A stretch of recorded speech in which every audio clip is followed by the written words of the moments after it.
At school, Kodaka was always mistaken for a delinquent. Even when he was just reading in the library, other students were too scared to come near him. They assumed he would beat them up if they got too close. As usual, once class was over, Kodaka headed to the neighbor's club room. When he opened the door, he saw Sana wearing a bald wig. Kodaka quickly shut the door and said he had walked into the wrong room. Sana ran after him and asked what he thought of her new look. She seemed confused and asked why he did not laugh.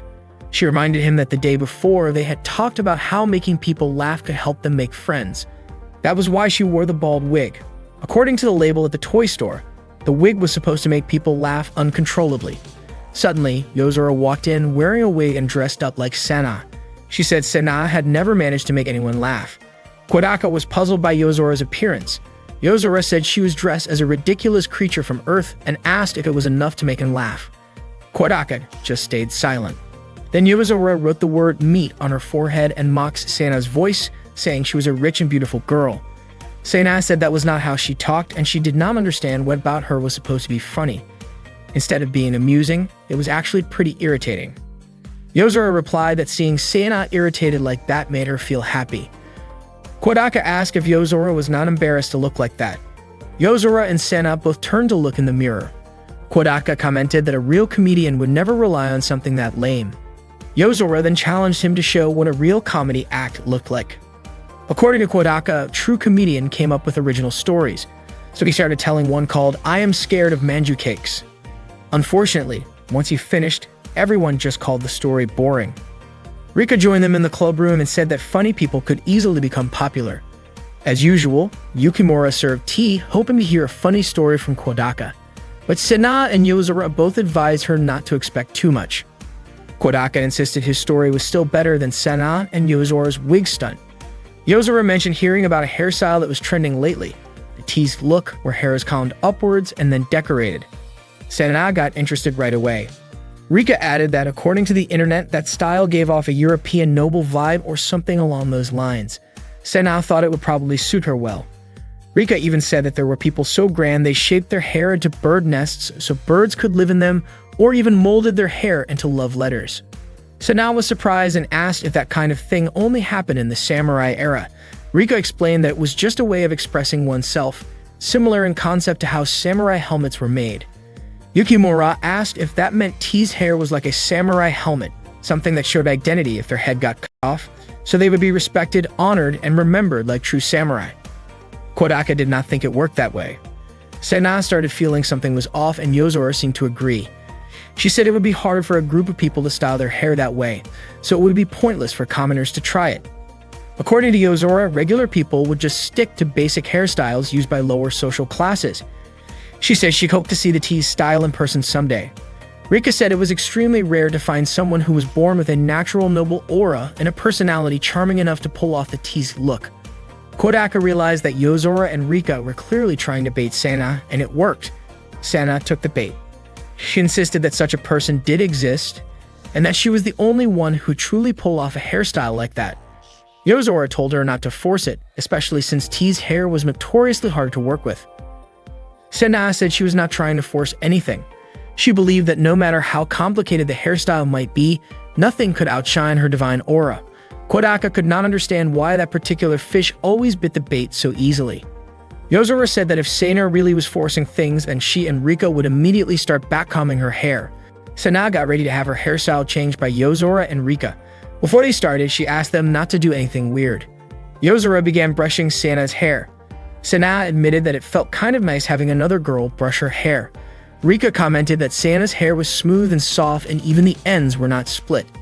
Just for that day, Yozora complimented Sana's hair. Sana responded by saying that Yozora's hair was beautiful too, and she added that Rika's hair was shiny and also pretty. Yozora then asked if Sana had any requests before they started teasing her hair. Sana asked for a hairstyle that popular girls would wear. Yozora started thinking about what was trendy and said, summer. Rika suggested adding elements that represented what people liked the most during summer, like incorporating beach waves with curly hair. Yozora agreed and even wanted to add a swirling water accent using rolled sausages. Rika wanted to give it a summer storm vibe by adding a few waves to the overall look. Rika then asked Sana what she thought about the idea, and Sana said it was not bad. Yozora suggested making a hill with a beach on top of it. Things got even more ridiculous when Rika proposed replacing the hair ribbons with a bikini, and Yozora went further by wanting to add watermelon and fireworks. Sana was shocked when she realized they seriously wanted to include a watermelon, a bikini, and even yakisoba in her hair. She started to panic, but Yozora and Rika told her to stay still. Yukimura quickly went to get the watermelon, the bikini, and the yakisoba. At that point, Sana turned to Kodaka for help, but he completely ignored her. Meanwhile, Maria was outside playing in the yard. When someone called out to her, she immediately started doing her assigned task of mowing the grass. When she looked up, she saw that it was Yukimura approaching. Yukimura asked what Maria was doing. Maria said she was cleaning the yard as a punishment for slacking off earlier. Yukimura was there because Sana had asked her to get something. Maria assumed it was probably something related to summer. She handed over a few bugs she had managed to catch. Back in the club room, Yozora and Rika finally finished creating a new hairstyle for Sana. Yozora called her the fiercely backcombed Storm Queen, the most popular girl in A Midsummer Night's Dream. The hairstyle was so outrageous that it even felt heavy on her head. Kodaka thought the two of them were being way too cruel. Yozora and Rika insisted that the hairstyle looked great and made Sana seem elegant. Sana asked if it really suited her. Yukimura said it definitely did. It was not only elegant, but also deeply moving. Yozora even admitted to feeling jealous and said she should have backcombed it herself before cutting her own hair. Sana then asked Kodaka what he thought. Kodaka told her the hairstyle really suited her. The next day, Sana told Kodaka that her father had been furious with her and ended up spanking her before undoing the hairstyle. Later on, when they were in the club room, Rika and Yozora apologized to Sana for going too far. Sana was still upset and stormed off. Yozora felt like the club activities were not going very well. While at the library, Kodaka received a message from Sana asking why he was not in the club room. Kodaka replied and told her that he was studying for the exams. Sana told Kodaka to head to the club room right away because only she and Yukimura were there. Just as Kodaka was about to go, Sana said he did not need to come after all, since Kobato had already arrived. Not long after, Kobato called him and asked for help. Sana could be heard chasing Kobato around. The commotion was loud enough that people nearby started to think it was a kidnapping. That night, while Kodaka was studying, Sana messaged him to ask whether he was confident about the upcoming exam. She then invited him to come study at her house. Kodaka agreed, especially since Sana had the highest grades in their year. The next day, he told Kobato that he would be going to Sana's house that afternoon to study for the exams and asked if she wanted to come along. Kobato was shocked and told him not to worry about her. She said Sana was scary. When Kodaka arrived at Sana's house, he was surprised to see her father, Pegasus, already waiting for him at the gate. Sana came out to greet him and Pegasus politely let them go study. Sana then asked if her father had finished talking to him. Apparently, Pegasus asked about Kodaka every day, which made Sana think her father wanted to have a proper conversation with him. Pegasus claimed he was simply doing his duty by keeping an eye on Kodaka. Kodaka, however, could not understand the way Pegasus thought. Sana brought Kodaka to her room to study. As soon as they got there, Kodaka was shocked to see the ceiling completely covered with photos of Yozora's face. Sana had secretly taken all the photos herself using a digital camera while Yozora was off guard. Kodaka thought she looked like a creepy stalker and asked why she would do something like that. Sana even showed him the wig Yozora had worn back then. She said that when someone holds a grudge, they have to endure it. Kodaka suddenly remembered a story about someone who slept on a tree branch or licked a gallbladder every day, just to keep their anger alive until they could get revenge. Sana said maybe she was kind of like that. She admitted to staring at Yozora's photo every night, smelling the wig she had worn and remembering what Yozora did to her to fuel her drive for revenge. Sana made it clear that she would definitely get back at her. Kodaka had not expected Sana to be this intense. She was far scarier than he had imagined. While they were studying, Kodaka accidentally glanced at Sana's chest. He asked her how to answer one of the questions, but he could not concentrate because of the distraction. Sana called him stupid for not being able to solve it, which made him decide to try answering it on his own. Not long after, Stella came in and brought them some snacks. She greeted Kodaka, asked how things were going, and then handed him a condom. Kodaka was stunned. After Stella left the room, Sana asked what she had given him. Kodaka did not say, and Sana tried to snatch it from him.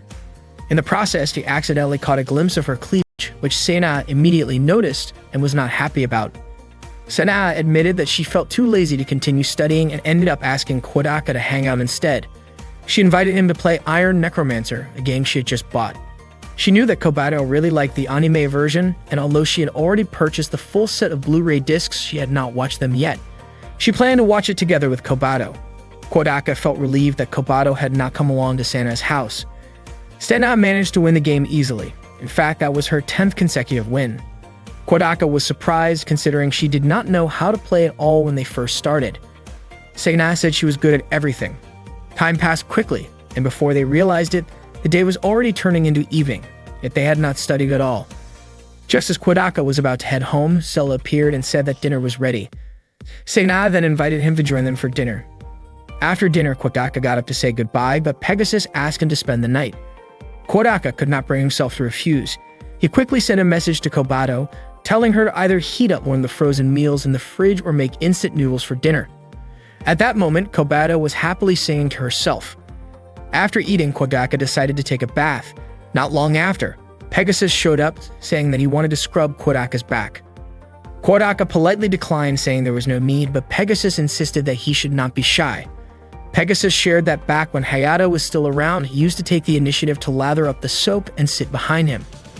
As he scrubbed Kodaka's back, Pegasus asked how it felt. Kodaka said it felt just right. That moment reminded Pegasus of the first time he and Hayato been together.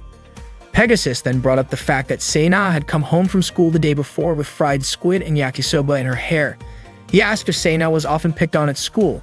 Sana had told him that hairstyle suited her best, and in the end, Pegasus had given her a punishment. Pegasus also noticed that such a hairstyle did not exist, which confused him, especially since Sana usually held herself with pride.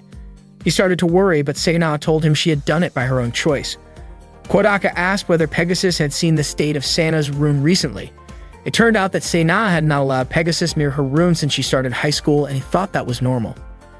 Kodaka wanted to say that it seemed like Sana was turning into a pervy stalker-type girl, but he knew he could never say something like that out loud. Instead, he told Pegasus that Sana had never been bullied by her classmates. Kodaka also promised that he would protect Sana if anyone ever tried to mess with her. Pegasus said he would entrust Sana to Kodaka, though it felt like there was a deeper meaning behind his words. At that moment, Kodaka still did not realize he was already caught in a situation he would not be able to walk away from. That night, before falling asleep, Sana, as usual, imagined Yozora's face while kissing Yozora's wig as a way to fuel her feelings of revenge. That day, as usual, Kodaka headed to the neighbor's clubroom after class. He was surprised to see a girl he didn't recognize. When she greeted him, he finally realized it was Rika. She had let her hair down and wasn't wearing her glasses. Kodaka asked about her glasses, and Rika explained that she just wanted to change things up a bit and see if people viewed her differently without them. When Kodaka asked if she was wearing contact lenses, Rika told him that her glasses had always been fake. She didn't actually have any vision problems and only wore them as a fashion choice. Kodaka never expected Rika to talk about fashion at all. She then asked what he thought of her current look. Kodaka felt like she had transformed like a wildflower blooming on a hillside. If he had to choose, he would say her look without glasses matched his taste more. Without realizing it, Kodaka had accidentally said those thoughts out loud. Rika immediately blushed. Yozora, clearly annoyed, stomped on Kodaka's foot. Sana and Yukimura didn't look too happy either. Meanwhile, Rika laughed at Kodaka's reaction. Rika hadn't expected Kodaka to think of her that way, and then, in her usual bold manner, she invited him to do something inappropriate with her. Kodaka flatly rejected the idea. Rika quickly apologized, realizing that what she said had been rude. She then tried to rephrase her words more politely, but the soft tone still ended up suggesting the same thing. Kodaka sighed and asked why it had to be Rika, of all people, who acted like that. Rika was shocked by how disappointed he sounded. It nearly brought her to tears. Kodaka ignored her and chose to focus on studying instead. Rika couldn't believe how heartless he was, completely disregarding her hurt feelings, but strangely, that coldness only seemed to excite her more. Deciding she needed a break from reality, she thought it might be best to escape into the two-dimensional world. Rika asked Sana for permission to use her TV so she could watch an anime she had just bought. The anime was titled Gay Game Club. Yozora immediately smacked Rika in the face and demanded to know what kind of inappropriate material she was planning to watch in the clubroom. Rika insisted it wasn't anything indecent. She explained that although the show was based on a romantic game between men, the adult scenes had been removed in the anime adaptation, making it suitable even for kids. While it did have a few sensual moments on screen, she said it was still safe for all ages. Yozora, unconvinced, asked who would even care about that. Rika replied that she cared and even showed Yozora that the disc had no 17+ rating on it. Yozora argued that even without the label, the title and cover alone were already suspicious. Rika countered that things shouldn't be judged just by appearances. Kodaka agreed with Rika. He said that before criticizing something, it's better to take a closer look at what's inside. Judging based only on appearances could really hurt someone. Rika was touched and said that Kodaka was amazing. She invited Yozora to watch the anime with her, explaining that the scenes had been re-edited and some new ones were added, so even first-time viewers could easily follow the story. In the end, everyone ended up watching the anime together. The first scene featured Koyomi inviting Fumio to try out a Gaiden game. At first, Fumio wasn't interested, but after watching a bit, he changed his mind and decided to give it a try. Fumio's friends were shocked that their game hadn't sold a single copy. However, Fumio got upset and hit one of them, saying that sales numbers didn't matter to him. The climax came when an antagonist tried to destroy the Gaiden club, and Koyomi refused to let that happen. He stood his ground, ready to protect the club. The ending was unexpectedly emotional, with Koyomi declaring that even if the whole world turned against him, he would always protect Fumio. To everyone's surprise, both Sena and Yozora ended up in tears because of the anime's touching story. Rika asked Yozora what she thought of it, and Yozora admitted that it was actually pretty good. But just as the credits were about to roll, an unexpected twist came. Koyomi and Fumio shared a kiss.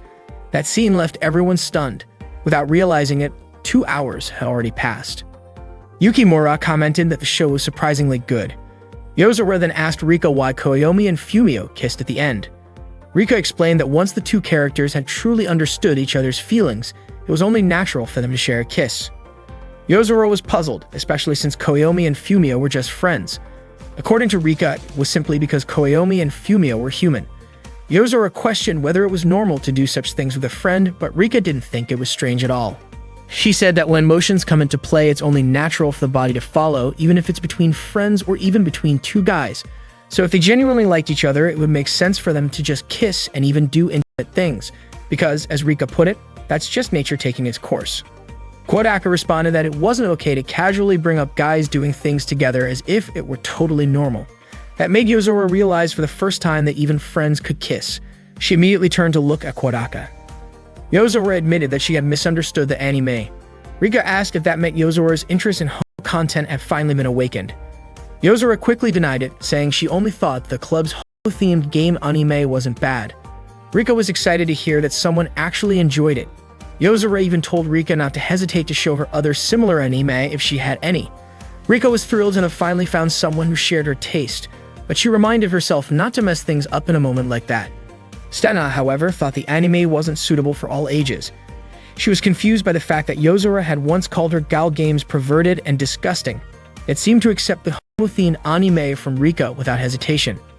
Yozora told Sena not to compare a story about male friendship to some dumb game focused on poking and prodding women. That really got on Sena's nerves. She felt insulted that Yozora had dissed her gal game. Yozora then asked if Sena had the guts to read aloud the scene she was playing. She pointed out how inappropriate the dialogue was and claimed that she herself could read any scene from the Homo Club anime because, in her opinion, it was a piece of high art. Sena challenged her to do it. Yozora read one of the scenes out loud, and the dialogue turned out to be surprisingly well written. Sena flipped through to find another one, but they all still sounded impressive. Kodaka couldn't believe Yozora actually remembered every line of the scenes. Yozora said it was Sena's turn now. If there was really nothing embarrassing in her gal game, then she should have no problem reading a scene aloud. Sena went quiet, but Yozora kept pushing her. Eventually, Sena gave in and agreed to read it just like Yozora did. She read the gal game scene in a low voice and hesitated when she came across inappropriate words. Yozora urged her to read it loudly, clearly, and with emotion. So Sena read it out loud, even including the inappropriate terms, and Kodaka was genuinely surprised that she actually went through with it. Sena declared that Yozora couldn't keep pushing her around forever. Yozora was stunned by how extreme the gal game dialogue turned out to be. Sena asked, wasn't it true that there was absolutely nothing to be ashamed of in the game? Yozora admitted defeat and acknowledged that Sena had won, though she also said she didn't want to look at her right now. Rika commented that the scene they had just heard was a bit much for her, and even Yukimura confessed that she hadn't realized Sena could be that suggestive. Yozora said she finally understood why Sena liked that game and apologized for making fun of her. Sena was shocked and immediately ran off, but not before snapping at Yozora and calling her a perverted game freak. That same day, Kodaka had just finished his exams and was walking across the schoolyard when a girl dressed as a nun called out to him, referring to him as a lost little lamb. Kodaka ignored her. The girl called out again, saying that ignoring a servant of God was practically a sin. Kodaka turned and asked if she was actually talking to him. She laughed and offered to listen if he had anything on his mind, saying she was a sister and it was her job to help. She said she understood that life was full of problems, so many that perhaps that was why Kodaka had turned into a delinquent and dyed his hair. Kodaka clarified that his hair was naturally that color. She apologized for stopping him, but told him that if he ever needed someone to talk to, he should feel free to come to the counseling room. The girl introduced herself as Kate and told Kodaka to call her either big sister or mom. Suddenly, Maria shouted out and called Kodaka her big brother, then ran up and hugged him. Kodaka asked if Maria knew Kate. Maria was shocked and screamed, asking why the old hag was talking with Kodaka. Kate got annoyed and immediately tugged Maria's ear for calling her an old lady. It turned out that Kate was Maria's older sister, and she ordered Maria to call her beloved big sister. Maria, clearly in pain, apologized and Kate let her go. Kate assumed that the guy in front of her was Kodaka. She mentioned that she had heard a lot about him from Maria. She also introduced herself again as Maria's older sister. Just as Kodaka had seen, she admitted that Maria was a pretty clueless little sister, but she thanked him for taking care of her. Maria then said that Kodaka would always be her big brother whether Kate asked him to or not, and walked away. Kate yelled at Maria to do her job properly, but Maria loudly shouted back that she didn't want to. Kate was confused by how her little sister could be that clueless, but she was still grateful to Kodaka and the other members of the neighbors' club. Maria had been a lot more cheerful ever since she became the club's advisor. Kodaka said he had always thought Maria was naturally that cheerful. Kate explained that the only thing Maria ever really did was study. Her self-confidence was sky-high and she looked down on others. Things got even worse after she skipped grades. That's why Kate was thankful to Kodaka and to Maria's little vampire sister for being there. She also expressed gratitude to Yozora, who had pushed Maria out of her shell without giving her a chance to talk back.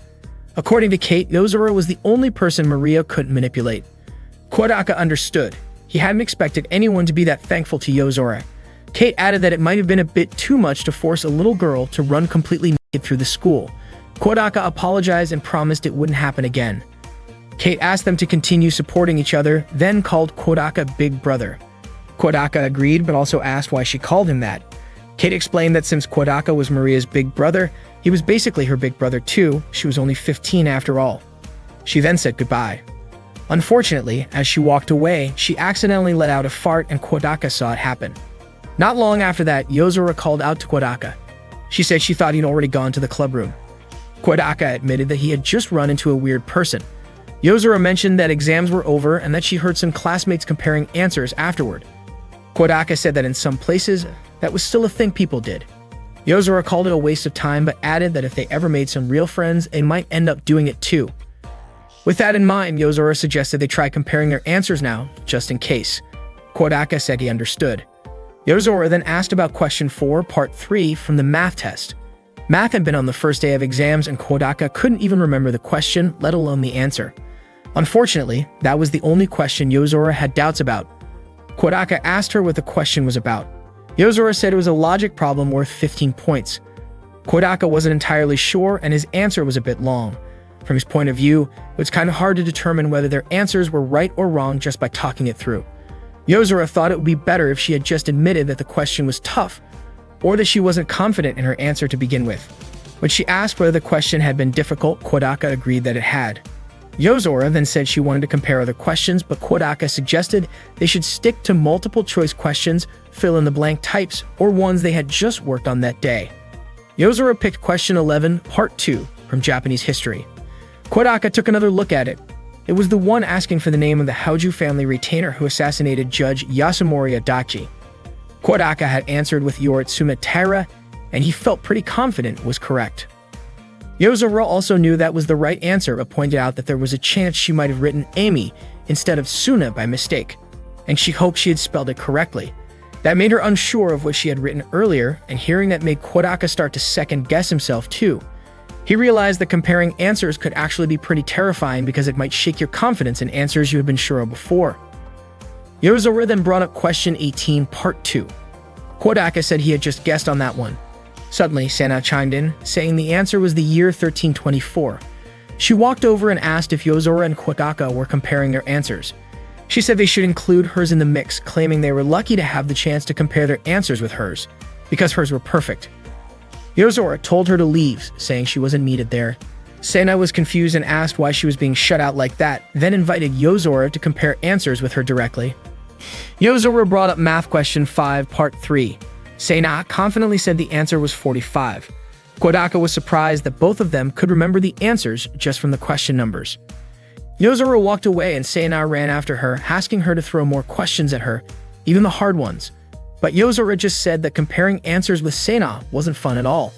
Instead, she said she would rather compare her answers with Tomo, her imaginary friend from the wind, and ignored Sena completely. That afternoon, Kobato was watching TV while Kodaka was cooking. Suddenly, the doorbell rang. Kodaka asked Kobato to answer the door and told her that if it was someone from the newspaper agency, they didn't need anything.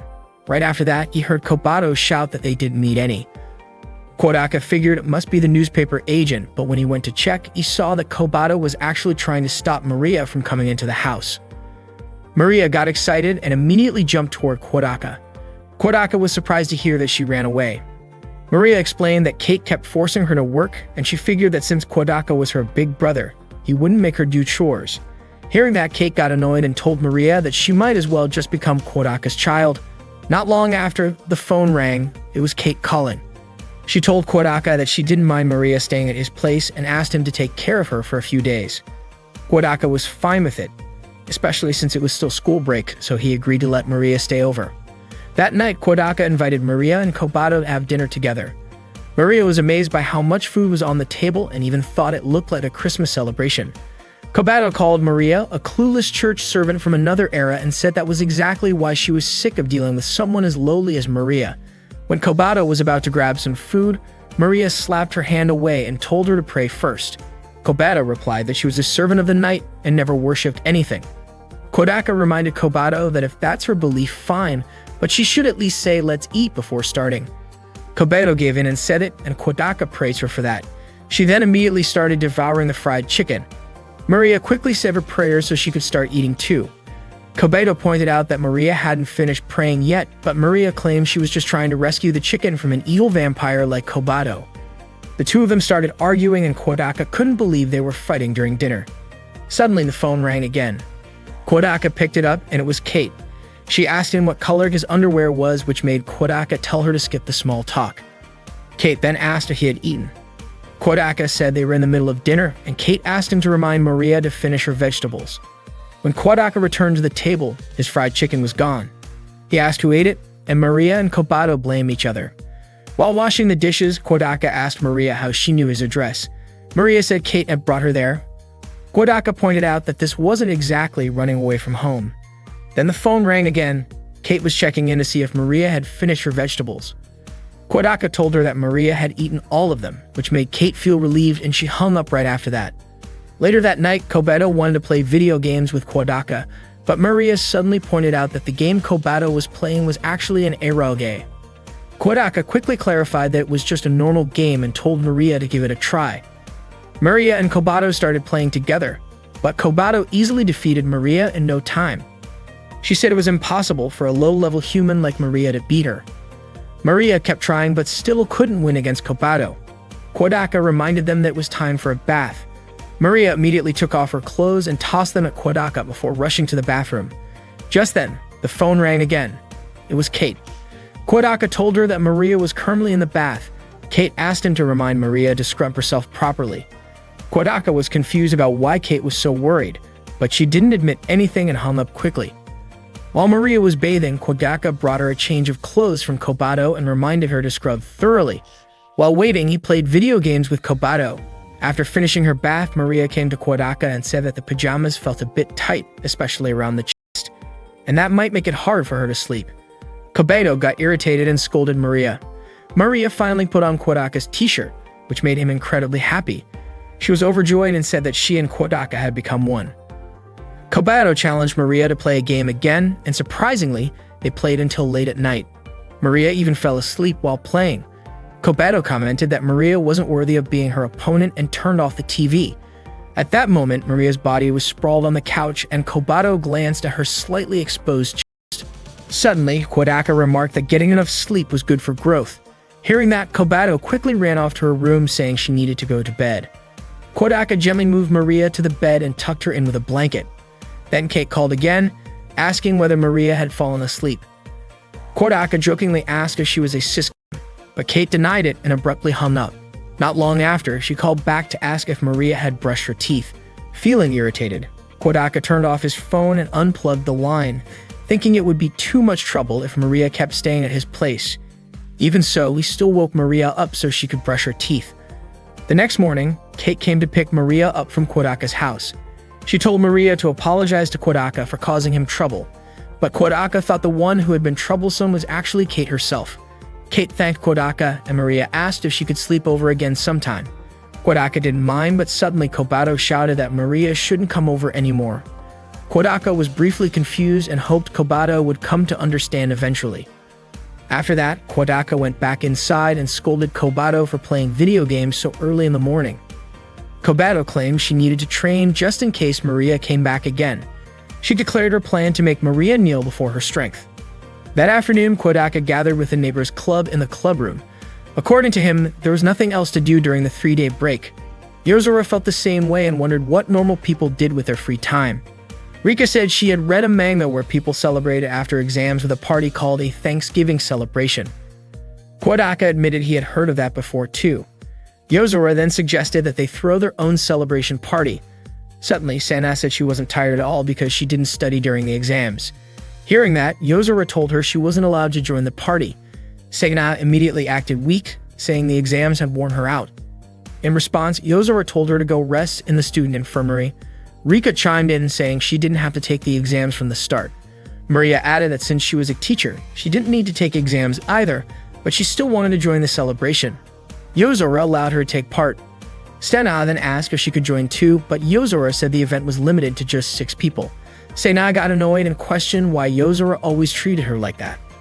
Despite the drama, all the club members joined the party. Yozora invited everyone to have a drink, but Kodaka suggested they make a toast first. After raising their glasses to celebrate the end of exams, they all took a drink.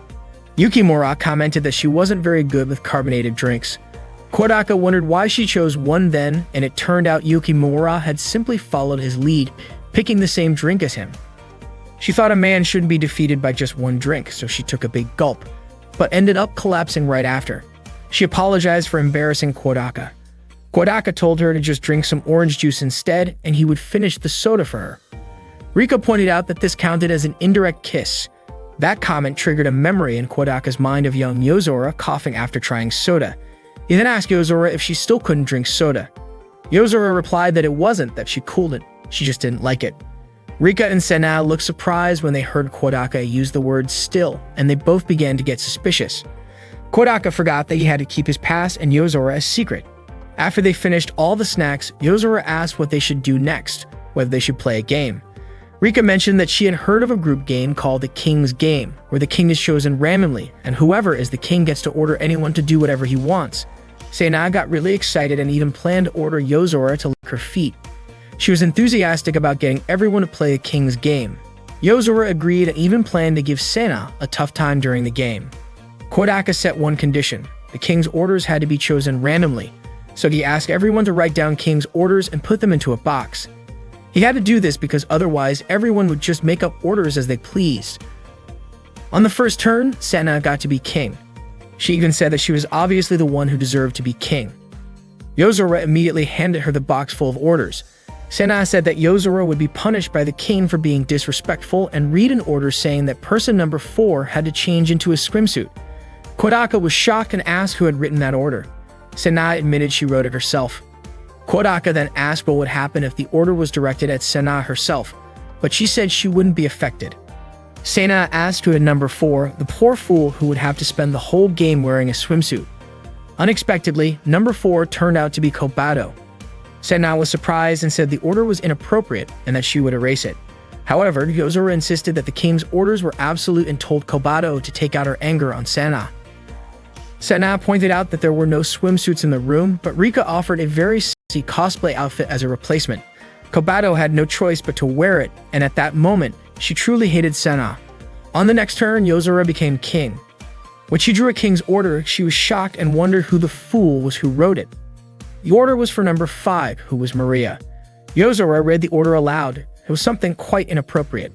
Yozora suspected that Rika was the one who wrote it. Rika admitted it, saying it would be more fun to see the person reading it get embarrassed. Then Senna became king again. Unexpectedly, she went to the convenience store in front of the school and read a dialogue from the king's orders where she scolded the cashier exactly as written. Afterwards, Senna got annoyed and asked who had written such an order and why the king had to follow their own orders. Yozora explained that the king's orders were absolute, even if it meant ordering themselves. Kodaka guessed that Yozora must have written that order since she had marked the edges of the paper so she wouldn't pick the wrong one. He thought Yozora was seriously scary. Next, it was Rika's turn to be king. Her order was for number 1 to show her chest to everyone present. Yukimura suspected that Kodaka was the one who wrote the command, but Kodaka denied it. It turned out that Senna was the one who wrote it. Kodaka then asked what would happen if Senna herself ended up facing the consequences, but Senna was confident that wouldn't happen. Kodaka wondered where Senna's confidence came from. It turned out the number 1 was Kodaka himself, and he immediately showed his chest to everyone. After that, they took turns receiving the king's commands. Maria was ordered to ask the male students to choose between curry-flavored poop or poop-flavored curry. Senna and Rika were told to run around the field. Yukimura had to wear a bald wig. Maria and Yozora were instructed to dance together, and there were many other fun challenges. Finally, they reached the last round, and this time Senna became the king again. When she was drawing lots, A noticed a piece of paper stuck in the corner and decided to make it the final command. The order was number 3 had to kiss the king. Everyone was shocked to hear this. Senna asked about number 3, and it turned out Kodaka had drawn that number. Maria got excited knowing her older brother Kodaka was going to kiss someone, while Senna blushed and asked Kodaka to come closer quickly. Kodaka wondered if they really had to do it since the king's orders were absolute. As Kodaka and Senna were about to kiss, Yozora suddenly stopped them, insisting that something inappropriate like that should not happen. Senna argued that the king's order was absolute, but Yozora remained firm in preventing it. Kodaka then drank the soda in Senna's glass, so technically they kissed indirectly. Rika agreed with this solution, as did Kobato, Yukimura, and Yozora. Yozora announced that the king's game was over. Senna realized that kissing just because of an order wasn't really a good idea. That night, Kodaka's father called, asking about Kodaka and Kobato's well-being. Kodaka said that they were both doing fine. Kodaka's father then mentioned hearing from Pegasus that Kodaka was going to marry his daughter. Hearing this, Kodaka was shocked. Kodaka's father called him and asked if he was planning to marry Pegasus' daughter. Pegasus had apparently contacted him to talk about setting a date, but his voice over the phone sounded like he was drunk. Kodaka's dad also asked if Kodaka was dating Senna. Kodaka clearly stated that he wasn't in a relationship with her. His father then asked if he had 1 or 2 girlfriends. Kodaka openly admitted that he didn't have any. Instead, he joked that Kobato already had a boyfriend and that she was staying over at his place that night. Upon hearing that, his father got really angry and even said he'd fly back to Japan right away. Kodaka quickly admitted he was just joking and ended the call. That day, Kodaka brought Kobato to the neighbor's club room. Seeing her, Senna got excited and asked if Kobato wanted to go with her to an amusement park the next day. She even showed her a ticket to Yokoshima Wonderland, which had been given to her by one of her father's college friends. Senna said the park would be selling limited edition toys and that she would treat Kobato to lots of candy and hamburgers. She sincerely hoped Kobato would accept her offer and even asked her not to be scared of her. Yozora immediately commented on the ticket and called Senna pathetic. Kodaka asked if Yozora had ever been to that place. She admitted that she had back when she was in middle school, and all she did there was read books. Kodaka said he had only gone with his family before, but someday he hoped to go with friends. Yozora then decided that everyone in the club should go to Yokoshima Wonderland together the next day, especially since exams were over and nobody had any other plans. Kodaka agreed. According to Rika, since it wasn't a weekend, the park wouldn't be too crowded, so she decided to come along as well. Naturally, Yukimura wanted to accompany Kodaka. Maria was overjoyed at the thought of going to an amusement park. Kobato figured it might be a good idea to experience a human amusement park at least once. Senna told Yozora that she had originally only invited Kobato, but Yozora pointed out that the ticket allowed up to 6 adults, so they might as well use all the slots. Everyone turned to look at Maria upon hearing 6 adults. Realizing she was a kid and wouldn't count as one of the adults, Maria looked a little left out. Sena quickly said she would buy an extra ticket for her. Maria immediately hugged Sena and thanked her. While walking home, Kodaka asked Sena if there was anything strange about her father the day before. Sena explained that after handing over the tickets, her father suddenly got super cheerful and started drinking sake, though she had no idea why. Kodaka guessed it was probably just drunken nonsense, he said over the phone. The next day, Kodaka and the others went to Yokoshima Wonderland. He figured it was probably Sena's first time at an amusement park. When Kodaka asked which ride they wanted to go on first, Yozora, Sena, Rika, and Kobato all confidently chose the Black Dragon, a roller coaster. Kodaka was surprised they wanted to start with that, but Sena had already decided that it was the first ride they'd go on. Yozora said the ride was pretty famous, and Kobato referred to it as the Dark Dragon. Even Maria wanted to ride it. They all got on the roller coaster together. As it started moving, Yozora said it felt way too slow, while Sena commented that the people below looked like trash. Kobato even thought that was the extent of the ride's power. Rika said all the vibrations were making her feel overheated and extremely flustered. But once the roller coaster began to climb, their faces changed. Yozora and Sena started hoping the ride would stop. Kobato and Maria began screaming in fear, though Yukimura still looked calm. As the roller coaster dropped suddenly, everyone screamed at the top of their lungs and even started shouting things they probably shouldn't have said. After getting off the ride, Kodaka asked what they thought of the Black Dragon. Maria said the ride was super fun, while Rika was holding her head and looked completely dazed. She didn't remember a thing. Suddenly, an announcement played saying that the Iron Necromancer character show would start at 10:45 on the main stage. Upon hearing this, Sena immediately called out to Kobato, and Kodaka asked if Kobato wanted to go watch it with him. Sena told Kobato that she had just bought the Blu-ray and the Iron Necromancer series yesterday. She proudly called herself a big fan and asked Kobato who her favorite character was. Sena said she liked a character named Mare from Season 2, but then Kobato suddenly corrected her by saying Meryl, referring to the Fate user from Season 2, Episode 8. She even mentioned the character's full name, Emerald Myrael von Revelatia Utori. Sena laughed and said that the Mare she meant was indeed Meryl. Kobato added that Meryl also made a return appearance in Season 3, Episode 5. Kodaka explained that Kobato was a hardcore Iron Necromancer fan, so when someone talks about it half-heartedly like that, it's like pouring oil on a fire. Not long after the show began, the special guest for the day was Iron Necromancer Guernica. The audience cheered with excitement, and the host asked everyone to call out Guernica's name together. But instead, Astaroth, the villain, made an entrance. He announced that Guernica would be late because he had fallen into one of his traps. Astaroth declared that he would take everyone hostage until Guernica showed up, and the host dramatically called for help. Astaroth then asked the crowd if anyone would volunteer to become a hostage along with the host, promising a special gift for the one who stepped up. Unexpectedly, Sena volunteered to be the hostage. Kodaka was surprised and asked why she did that. It turned out Sena was aiming for the prize to give it to Kobato. But Kobato responded bluntly, saying she didn't need a reward from such a lame show. The host then apologized and said that mothers weren't allowed to be hostages.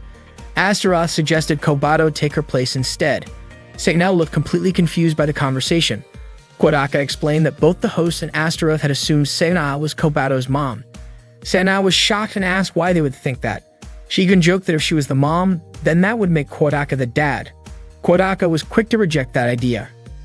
At that moment, one of Astaroth's sidekicks persuaded Kobato to join in, and she agreed to become the hostage. So Kobato ended up being part of the show and got rescued by Guernica in the end. Sena was totally thrilled watching the performance and almost hugged Kodaka out of excitement. When the show ended, Kobato got the autograph of the director. Kodaka pointed out that Kobato only got the reward thanks to Sena volunteering herself earlier. Upon hearing that, Kobato shyly and quietly thanked Sena. Sena looked deeply touched, but Kobato immediately ran off. Sena mentioned how cute Kobato looked when she was acting all shy. Kodaka also thanked Sena, and Sena replied that it wasn't like she did it for Kodaka or anything. She only did it for Kobato.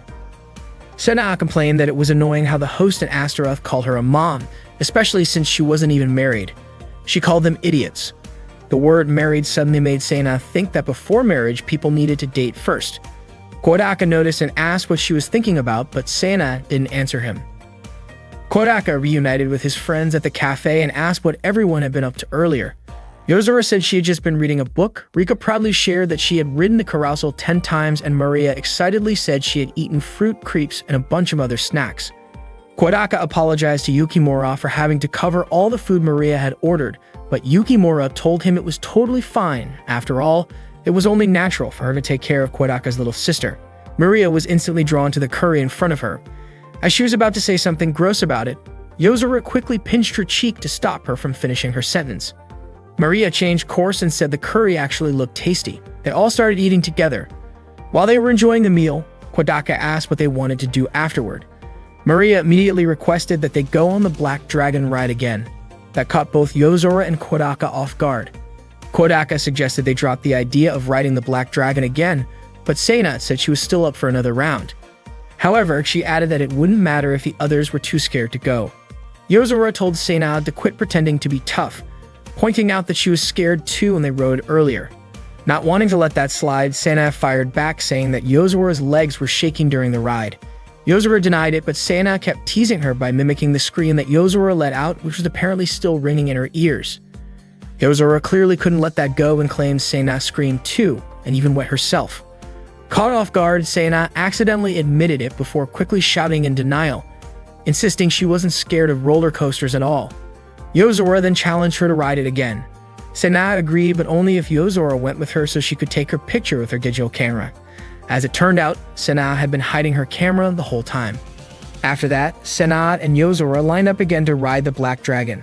Meanwhile, Kodaka and the rest of the group tried some of the other extreme rides, including a terrifying haunted house. Later, Kodaka suggested they go on the Ferris wheel. Once they reached the top, they looked down and commented on how tiny the people below looked. Kodaka mentioned that the Black Dragon looked amazing from up there and wondered how Yozora and Seina were doing. Rika pointed out that they had been separated for quite a while and suggested they go find them. Once they got off the Ferris wheel, they quickly spotted Yozora and Seina sitting on a bench looking exhausted. Kodaka walked up and asked what had happened. Apparently, the two of them had ridden the Black Dragon 8 times. Kodaka was surprised to hear that. They had kept riding it because neither one wanted to admit defeat. Rika asked who had won, but there was still no clear winner. They planned to settle it on a 9th ride. Kodaka urged them to just call it a draw, saying they had both tried hard enough. But Yozora and Seina were too stubborn to quit. They were determined not to lose, even if it was tough. Eventually, they couldn't take the nausea anymore and both became quite ill. Kodaka and the rest of the group quickly made their way to the nearest laundry facility to clean up. Kodaka told everyone to meet up again at the entrance gate at 4 o'clock. Afterward, they all headed to the bathhouse. Maria, however, decided to join the men's side instead. She said she didn't want to be in the same area as Yozora and Seina due to the unpleasant smell. Hearing that, Kodaka allowed her to join the men's bath. Maria was happy to have the chance to bathe with her beloved big brother. While Kodaka was rinsing his hair, Yukimura suddenly showed up and offered to help him. Kodaka was caught off guard and initially declined, saying he could manage on his own. Yukimura responded with a bit of disappointment, but eventually Kodaka accepted her help. As Yukimura helped Kodaka, they had a quiet conversation about identity. Maria curiously asked about some differences between them, and Yukimura explained that she was still growing and figuring things out. Kodaka realized something about Yukimura and later shared it with the group, who were all surprised. Rika then gently talked to Yukimura in private to help her understand herself better. Yukimura accepted the truth about her identity and shared her feelings with Kodaka, explaining how family had influenced her thoughts about herself. Kodaka kindly reassured her that she could be herself and didn't have to fit into any particular mold. This comforted Yukimura, who promised to continue supporting Kodaka. Seina commented on how cute Yukimura looked in her outfit, and Yozora admitted she had underestimated her, finding Yukimura's sweetness and obedience surprising. On their way home, they all took the train together. Kodaka looked at the group and said that when they were asleep, they all looked like ordinary, adorable girls. Just then, Yukimura cuddled up next to Kodaka, and he was surprised by how close she was. Kodaka was surprised to see Yukimura wearing a butler costume. Yozora explained that it was part of a new training program, version 2, to help Yukimura become a true gentleman. Yukimura said she would keep doing her best even if she still had a long way to go. To Kodaka, Yukimura hadn't just made little progress, he honestly thought she was a girl. But Yukimura believed that being a real man wasn't something limited by gender. Yozora agreed, saying that if someone had the spirit of a man, they could still be considered one, regardless of how they were born. Yukimura then confidently promised Kodaka that one day she would become a true gentleman like him. Kodaka understood her determination, but he couldn't help wondering why dressing as a butler was necessary. According to Yozora, the first image that came to her mind when thinking of a man was definitely a butler. Sena asked if there was really a problem with a girl wearing a butler outfit. She thought it looked cute. Rika agreed, saying female butlers had actually become quite popular lately. Sena brought up Nebaru Kokono from Butler Chicken and Mayonnaise, and Rika called Nebaru the most charming character at the time. She described her as shy, a little clumsy, and naturally endearing in a way that made her stand out, even in scenes where she found herself in silly situations. To Rika, it was part of her charm. Rika said Yozora had surprisingly good taste for dressing Yukimura as a butler, but Yozora admitted her plan hadn't gone exactly how she hoped. Even though Yukimura didn't fully grasp the point, she promised to continue serving Kodaka while wearing the outfit Yozora had chosen. Kodaka gave her a few words of encouragement. Then Kodaka noticed Rika playing a game on her laptop. He asked if it was another BL game, and Rika confirmed it, though she mentioned she also had a backlog of RPGs, shooters, and even otome games. Curious, Kodaka asked what otome games were. Rika explained that they were story-based romance games aimed at women. She showed them a title called Kirameki School Life. Yozora immediately said it was cursed with something she called the Samapaname curse. Kodaka asked if that had anything to do with Kirosuku. Rika clarified that it was the gender-swap version of Kirameki School Life Otome. In this version, all the supporting characters were male while the protagonist remained female. The game had earned the nickname Girlsuku. Rika noticed Yozora didn't seem very interested, and Yozora admitted that if it was based on what she considered a silly game, it probably wasn't for her. Stana wasn't about to let that slide. She hadn't played Girlsuku herself, but she felt Yozora's comment was like an indirect insult to her little sister. For Sena, saying something bad about Girlsuku was like insulting Kobata personally. Kodaka suggested that Yozora shouldn't judge a game by its cover. Eventually, Yozora agreed to at least try it out. When the game started, Yozora skipped the opening video, saying it was a waste of time. Then the game asked her to input a name. Rika told her it was for the protagonist. Yozora joked that if the main character was supposed to be someone who flirts with a lot of guys, she might as well name her Sena. Rika said playing as a bold character could be fun too, but suggested that Yozora try playing as someone who focuses on just one meaningful relationship instead. While Yozora was typing, Sena suddenly jumped in and typed a random string of letters, ending up with the name Yo Chibaraki. Sena burst out laughing and said it suited Yozora perfectly. Kodaka could tell Sena was still holding a bit of a grudge from the whole Semapaname incident. Yozora was clearly annoyed. Rika, meanwhile, was frustrated because she was trying to get Yozora genuinely interested in otome games, but Sena kept interfering. Her serious expression even startled Sena, who quickly apologized. Rika seemed confused about why Sena apologized. She had only asked a question. Kodaka was surprised to see Rika act so intense. Eventually, Yozora changed the protagonist's name to her own. The game introduced Yozora's character as a first-year student at Kirameki High School. The character commented that the spring breeze felt wonderful. Sena couldn't help but chuckle. The character seemed like an ordinary girl who just wanted to enjoy her high school life. Then the character said she carried many hopes in her heart. Sena laughed again, teasing Yozora with a light remark. Yozora, now irritated, gave her a quick glare, but said nothing, choosing instead to focus on the game. At that moment, Yozora accidentally bumped into a guy named Aoji Shinomori. Aoji helped her get back on her feet. Rika mentioned that Oji was also a new student, just like the main character. He was the heir to the Shinomori Corporation, and apparently, every girl at school liked him. Kodaka hoped he and Aoji could have a fun high school life together. Yozora said Oji was cool, and she was really glad to meet someone that amazing on the very first day of school. She thought her high school life was going to be as beautiful as a rose. Sena immediately teased her again and even said she wanted to call Yozora Rose. That annoyed Yozora, and she said over-the-top girls like that weren't her style. She joked that maybe she should change her character's name back to Yo Chibarik. Rika tried to calm Yozora down, saying it was just a game. Then Yuko Fuyuki, who sat next to Yozora, asked if she knew Aoji. Yozora, clearly irritated, asked when the "just let me die" option would appear because she thought Yuko was way too friendly. She was convinced Yuko was the same type of girl as Akari Fujibayashi. Senahan didn't like that and defended Akari, saying she was a good person. Yuko said she hoped she and Yozora could become close friends, but Yozora believed Yuko would end up betraying her eventually. When Yozora looked at her character's stats, she realized her character didn't have any useful skills, so she decided to start leveling up her intelligence. At one point, she was in the library studying. Suddenly, a guy wearing glasses approached her and offered to help her study.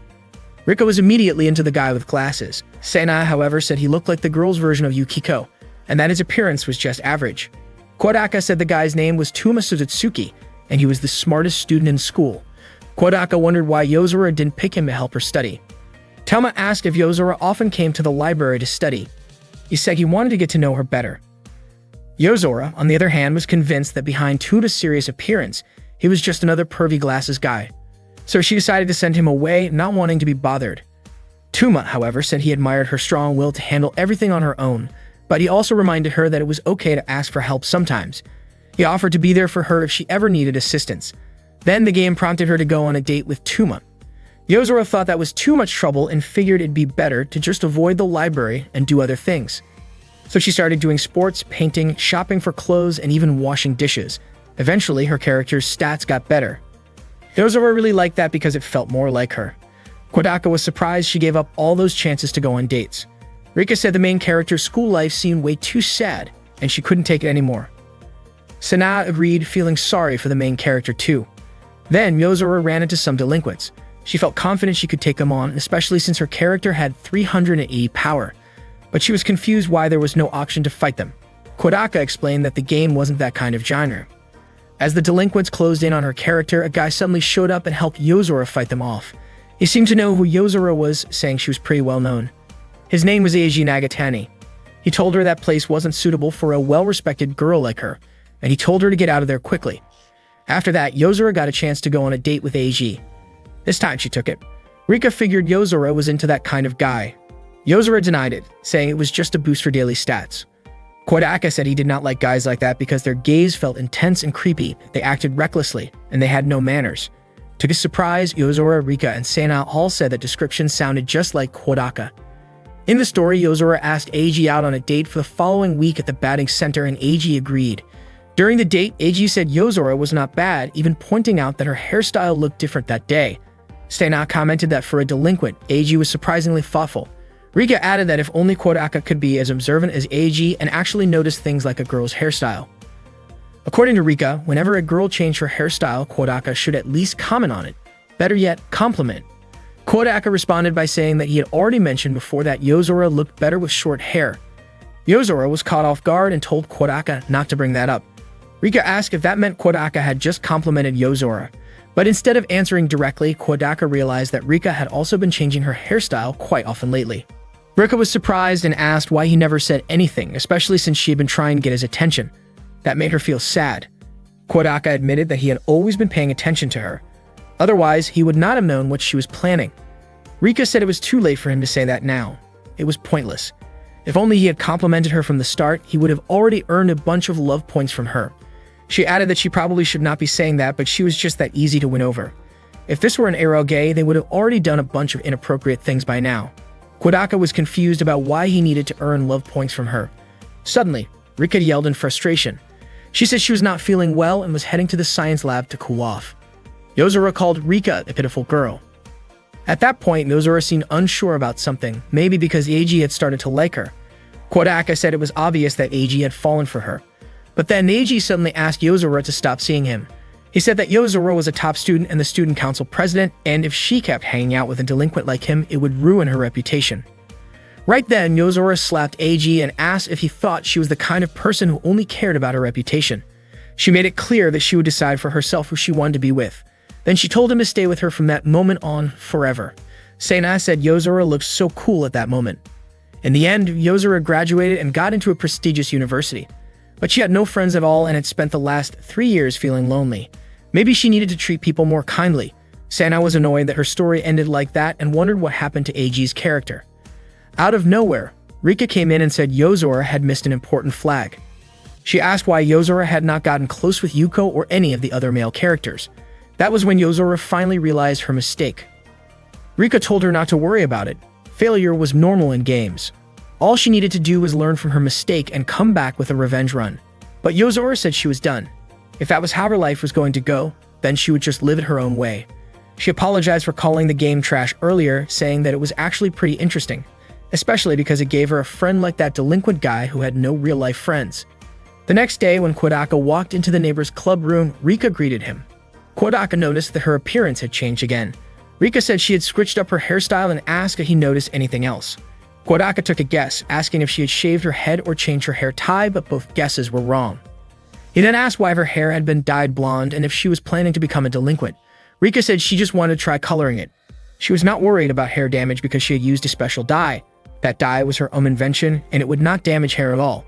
If she used a second liquid that came with it, the hair color would return to normal in no time. According to Kodaka, most of Rika's inventions felt kind of bland. He mentioned that she had created things like computer programs, a room lamp that couldn't be turned off, an electric pot that could cook without a heat source, and even an automatic insect catching system. While he admitted all of them were useful in their own way, he felt like none of them had any sense of romance. Rika then asked what she should create instead. Kodaka suggested she build a giant robot, something he personally liked. Rika was shocked that his very first suggestion was such a massive, international-scale project. Kodaka then threw out more ideas. What about a 5-dimensional bag? But apparently that was even more complicated than building a giant robot. He kept going, suggesting a flashlight that could make things bigger or smaller, a cloth that could repair broken items, jelly that could let people understand all kinds of languages, or even a time machine. That day, Rika showed Kodaka and the others something she claimed was a working time machine. She said it could let a person's consciousness travel back into the past.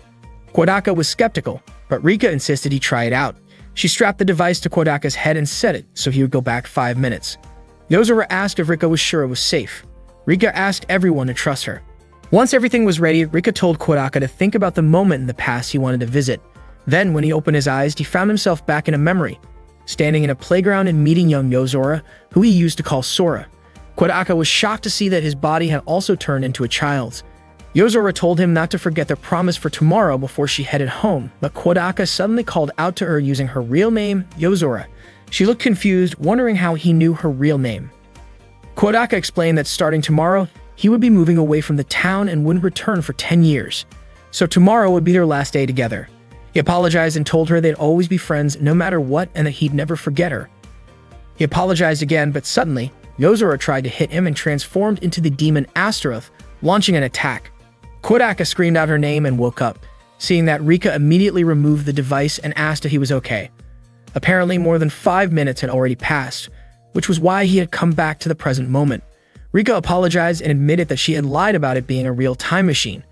The truth was that Kodaka had just been put to sleep using hypnosis, and what he saw in his dream was shaped by what he truly wished for. Originally, she only meant it as a joke, but it seemed like Kodaka had a nightmare. Rika apologized again. Kodaka instead apologized to her for making fun of her inventions. He said that the time machine was actually amazing. Even though things went a little off the rails, it truly felt like he had traveled through time. He was grateful because the device had allowed him to finally say the things he had always wanted to say, even if it was just in a dream. Rika then asked if he really felt like he had gone back in time during a dream. Kodaka replied that it felt exactly like going back 10 years. Sena, curious, asked if Kodaka's dream had taken place 10 years ago. How was Yozora still in it? Sena asked Kodaka why Yozora appeared in his dream if it was about something that happened 10 years ago. Kodaka was confused and had no idea what she was talking about. Rika chimed in, saying that while he was dreaming, he had shouted Yozora's name. Yozora responded that there was nothing strange about that since she and Kodaka were childhood friends. Everyone was stunned by that revelation. Yozora explained that she and Kodaka used to play together all the time before he moved away from the city 10 years ago. That was why they were called childhood friends, or maybe even just friends. Segna then asked why Yozora had never told the rest of the neighbors' club about it. Yozora replied that there was no reason to tell anyone.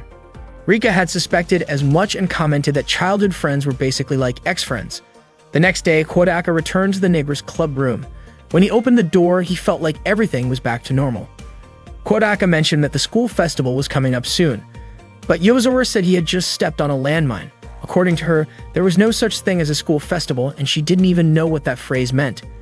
Kodaka admitted that he did know about their school's upcoming festival.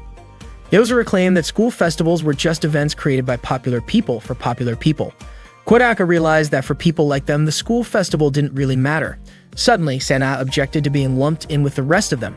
She pointed out that while Kodaka didn't know much since he was new, she had been a star at last year's festival. Rika remembered it too, since she had received a special invitation from the principal and got to watch it from the VIP section. Sena then asked Rika to explain to the others how amazing her performance had been. Back then, Sena had participated in almost every event in the sports festival. The 200-meter dash, the relay race, the obstacle course, the bread-eating race, the marathon, and the three-legged race. She had taken part in nearly everything, and won them all. Kodaka admitted that was pretty impressive. It turned out Sena hadn't only participated in the sports festival, but the cultural festival as well. Rika recalled how Sena's class had put on a play where Sena defeated a villain with a sword. Rika explained that most of the guys were just enjoying the way Sena's chest bounced around while she was running, and the fact that her underwear often showed during the stage performance. Sena was shocked to learn that the cheers hadn't actually been for her impressive acting or athletic ability. Yozora remarked that fake praise and misfortune were a perfect match for Sena. She even suggested they start calling her Princess Misfortune. Offended, Sena fired back by calling Yozora flat chest. Yozora said what they really needed to do was sit back and let the popular crowd handle the festival activities. Just as she was about to ask Kodaka to join her, Sena suddenly suggested that their club should host an event for the school festival. She pointed out that clubs usually did something to participate in the festival. Kodaka agreed with her idea. He even saw it as a kind of practice for when they eventually made real friends. Surprisingly, the others were on board too. Yozora reluctantly agreed as well, saying the neighbors' club would join the cultural festival that year, and they would drag the popular kids into a festival straight from the deepest pits of hell with their own hands. Everyone nodded in agreement. Kodaka felt slightly uneasy hearing Yozora mention hell so casually. Yozora then asked what kind of event they should plan. Sena suggested a maid cafe, but Yozora immediately shut it down. Sena got annoyed and asked why Yozora didn't even consider it, especially since maid cafes were pretty normal for cultural festivals. Yozora insisted there was no way she would serve other people. Kodaka agreed it was clearly not something Yozora would ever do. Rika also understood, especially the part about dressing up in a maid outfit. Just imagining that scenario made Sena double over, clutching her stomach, trying not to laugh. She said it was the kind of ridiculous joke that gave people stomach cramps from laughing too hard. Yozora admitted that she really was not good at serving others, though she felt that the same could be said for everyone else. Kodaka said that if it was just about taking table orders, he could probably handle it, even though he had never done it before. Sena laughed and said that if Kodaka were the one serving, all the customers would probably run away. Kodaka insisted that he could at least be polite, but Rika seemed skeptical. Kodaka then asked Rika if she could serve customers. Rika told him not to underestimate her and then turned to Yozora to ask if the maid uniform Yukimura used to wear was still available. Yozora went to get it right away and Rika quickly changed her clothes because she wanted to show everyone. She told Kodaka to close his eyes since she was changing right there. Once she finished getting dressed, she told Kodaka to open his eyes. Just by looking at Kodaka's expression, Rika could tell what he was thinking, something along the lines of, "Oh, so Rika changed outfits." Rika called him an idiot, especially because he had actually closed his eyes when he was supposed to sneak a peek. Kodaka was confused by her reasoning. Rika called him an emotionless pudding and told him to leave the room and then come back in. Kodaka stepped out and commented that Rika's words had become seriously harsh lately. Not long after, he came back in, only for Rika to step on his foot and call him lazy. Kodaka had no idea why she was treating him like that. Rika told him to sit down. When he did, she kicked him again and said that he seemed to understand what a kick meant, but not what it meant to sit. She went on to call him useless, stupid, and an untrained dog. Rika kept insulting and hitting Kodaka. In Kodaka's mind, being a tsundere did not give Rika a free pass to do whatever she wanted, but Rika clearly did not care. She suddenly scolded him again for sitting in that chair, and when Kodaka asked where he was supposed to sit, she kicked the back of his knee and told him to sit in a chair invisible to idiots. Then Rika served him a coffee in a rough manner and said it cost 100,900 yen. Kodaka pointed out that she was forcing people to pay for coffee they had not ordered. Rika paid no mind to his comment. Instead, she told Kodaka to take off his pants and expose a part of his body that sunlight could not reach, then told him to savor the scent of his inner thighs and the coffee together as a complete experience. Kodaka asked if they could please just stop already. Hearing that, Rika suddenly switched to being cheerful and politely asked him to come again. She then asked Kodaka how she did in her role as a tsundere maid. Kodaka said that instead of charming him, Rika ended up tearing his heart apart. Rika was surprised, especially because she had thought Kodaka would actually like it. Yozora said she had no idea what part of that anyone was supposed to like, though she admitted Rika's appearance was pretty good. Unfortunately, Yukimura said it still lacked something. Rika understood since Yukimura used to be a maid and clearly took the role seriously. Yukimura explained that being a maid meant devoting oneself entirely to their master. Yozora then suggested that Sana show everyone what being a proper maid looked like. Sana told Kodaka to step outside so she could change. Kodaka asked if it would be okay if he just closed his eyes, but Sana firmly refused, saying Kodaka had already peeked on her twice. Kodaka had no memory of this. After waiting outside for a while, Kodaka was called back in by Sana. When he opened the door, Sana, now dressed in a maid outfit, greeted him kindly. Kodaka was stunned by how tight the maid outfit looked on her. Sana told him to stop staring and wondered aloud why they had such a tight outfit for maids in the first place. The outfit looked incredibly sexy on her. Sana asked Kodaka what he would like to order, offering him a special sandwich, a special cake, special tea, and special coffee. Kodaka ordered a cup of coffee and Sana quickly made it and served it to him. Kodaka asked how she managed to pull off such a convincing prank. According to Sana, it was nothing special. She just copied Stella. Rika realized that made sense since Sana had a professional maid at home. Yozora then questioned how Sana could know how to act like a maid cafe server when all she had to copy was a housemaid.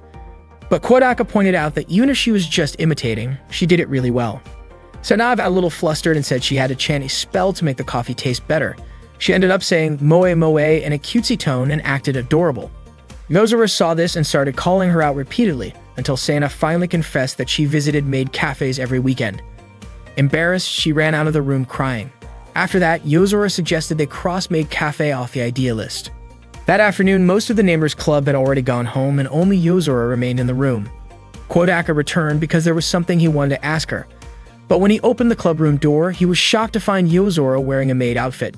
She panicked and didn't even get a chance to explain before Kodaka quickly closed the door again. The next morning at breakfast, Kodaka asked Kobato if she still had remedial classes that day. Kobato said the suffering that had haunted her for 2 weeks would finally end that day. Kodaka reminded her not to fail again next semester. Later that day, the neighbors' club gathered again to discuss their participation in the school festival. Kodaka suggested setting up a fortune-telling booth. Sana asked if he really believed in that kind of thing. Kodaka admitted he didn't, but said a lot of people, especially high school girls, seemed to believe in it. Sana said she didn't believe in fortunes at all, since she was someone chosen by the gods and always had great luck. Yozora agreed that Sana did seem lucky, but claimed her luck had already peaked. According to her, Sana had no friends, was disliked by classmates, always ended up alone during PE, and whenever it came time to pick groups for things like economics or school trips, the girls would say she should just join the boys' group instead. That, Yozora said, was the kind of happiness that was far from normal. Sana was confused by Yozora's harsh words, but Rika encouraged her to keep pushing forward with her life, and Yukimura expressed concern for her. Yozora then said the fortune-telling booth might actually work out. Kodaka asked if she actually believed in fortunes, but she said no. She told them that back in middle school, she spent nearly 3 months obsessively checking horoscopes in every magazine, newspaper, and TV show she could find. She even took notes on everything that happened each day. After all that, she calculated how accurate the horoscopes had been and found that none of them had more than a 70% success rate. That's why she stopped believing in them. Rika was surprised Yozora had gone to such lengths and joked that she sounded like a horoscope maniac. Kodaka then asked why she still wanted to set up a fortune-telling booth. Yozora explained that all they had to do was say a bunch of nonsense and take money from the foolish popular kids who actually believed it. There was nothing more entertaining than that, she said. Everyone called Yozora evil and said she was full of darkness. Yozora then offered to give Sana a fortune reading as an example. She asked if there was anything troubling Sana, something related to her relationships with others. Sana admitted there was. Yozora said she could see a light purple mist rising from Sana's body, and that color represented emotional confusion. Based on the shape of the mist, she said it was clearly connected to someone else. Sana was impressed and believed her. Yozora went on to say that she knew everything about Sana. She said that Sana was the kind of person who rarely thought about the past but often felt regret. She had talents that exceeded others in a certain field but couldn't make full use of them, which caused her deep discomfort. Even though Sana came off as relaxed and optimistic, she was often faced with big decisions that weighed heavily on her. According to Yozora, when Sana smiled, what she actually felt inside was loneliness. Sana couldn't believe how Yozora knew all of that. Kodaka quietly whispered to Riko what that kind of situation was called. Rika said it was known as the Barnum effect, a psychological phenomenon where someone believes another person knows everything about them just because they said something that happens to be true. Sana was surprised that Yozora seemed to understand her so well, and it made her feel a little happy. According to Rika, Sana was already in the palm of Yozora's hand. Yozora told Sena that she was a good person, though a bit awkward, so she offered to share a way to make her life feel more meaningful. Yozora instructed her to go to the rooftop that night, stand with a bowl of water on her head, spin around 3 times while shouting the words "sexy beam" as loud as she could. If not a single drop spilled, then the moon would bless her and her life would become much happier. Sena sincerely thanked Yozora and admitted she had misjudged her. Hearing that, Yozora could barely hold back her laughter. That night, Sena sent a message to Kodaka saying her father had smacked her hard on the butt, but she would endure it for the sake of her happiness. Kodaka couldn't believe she actually went through with it. Feeling bad for her, he suggested she look up what the Barnum effect really meant. The next day, Sena shouted Yozora's name in frustration. She scolded Yozora for tricking her, but Yozora acted like she had no idea what she was talking about. Sena said all of Yozora's predictions from the other day were just nonsense. Kodaka told Sena not to feel too down about it. He pointed out that doing weird things and getting yelled at by her dad wasn't exactly out of the ordinary. Sena said that wasn't what upset her. What hurt was that, for a moment, she had actually felt happy, thinking Yozora understood her. Through tears, she called Yozora an idiot. Kodaka then suggested they all head to the clubroom. As soon as they opened the door, Sena's mood instantly lifted when she saw Kobato. She rushed over, excitedly asking Kobato a few things, though it clearly scared her. Sena said she felt lucky to run into Kobato that day. Yozora remarked that it seemed like Sena's luck had finally turned around, and Sena agreed. Kodaka explained that Kobato had just finished her makeup exams, which was why she could come to the clubroom. Sena realized it had nothing to do with Yozora's magic. She admitted she really hated how Yozora just did whatever she wanted, but she decided to forgive her since Kobato was there. Kodaka gently patted Kobato on the head and greeted her. Rika then asked if they were still planning to run a fortune-telling booth for the cultural festival, mentioning she had brought some reference books just in case. Yozora suggested they should just drop the whole fortune-telling idea. At that moment, Kodaka remembered that Kobato's birthday was coming up next week on October 18. When he mentioned it, Sena immediately said they had to throw a birthday party for her. That day, Sena sent a message to Kodaka to let him know about Kobato's birthday. She asked him to come with her to Nagaya to buy a birthday present for Kobato. Kodaka agreed, and they decided to meet at Tuya Station on Sunday at 1 p.m. Not long after that, Rika sent a message to Kodaka. She said she had seen a lot of utility poles on both sides of the road, which got her excited as she imagined being bound tightly to them. Kodaka replied with a blunt, noisy.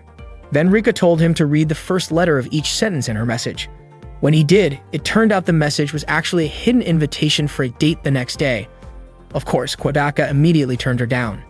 However, Rika begged him to help her choose a birthday gift for Kobato. Shortly after, Yukimura also sent him a message.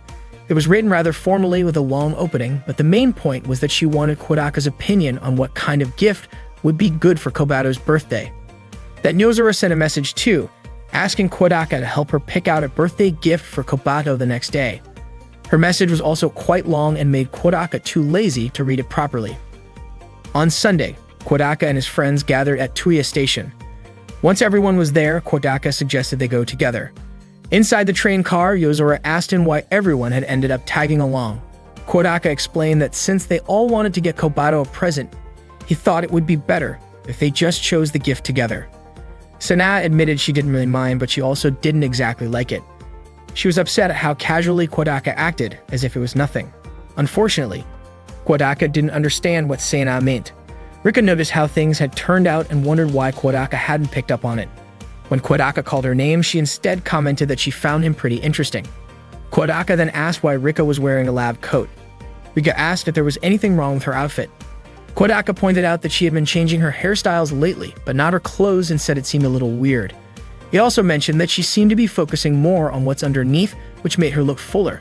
Rika was surprised that Kodaka had noticed. She said it didn't make much sense to focus on clothes, especially since he had acted indifferent when she changed in front of him the other day. Kodaka told her she was cute and would look even cuter if she wore something that suited her. Apparently, the others overheard that. Rika then asked Sena if she had any store recommendations since Rika wanted to buy some new clothes. She said she admired Sena's fashion sense and wanted to know where she usually shopped. Sena admitted that she rarely went to Nagaya and usually bought clothes from brand-name stores near her home. Kodaka pointed out that there were only mountains and valleys near Sena's house. Sena then apologized and confessed that she had lied. She admitted that Stella handled all her outfits and was also the one who did her hair and makeup. Rika turned to Yozora and asked about her clothes. Yozora replied that she usually shopped online and often bought full outfits based on what she saw in magazines or fashion websites she followed. Rika asked if that meant every outfit in a fashion magazine fit Yozora perfectly. She said she was jealous and told Yozora she looked really cute that day. Yozora was surprised Rika said that. Rika explained that Yozora looked feminine, cute, and even sexy that day. Yozora got irritated and told Rika not to say random things like that. She claimed that the outfit she was wearing was actually the most tomboyish one she found in the magazine.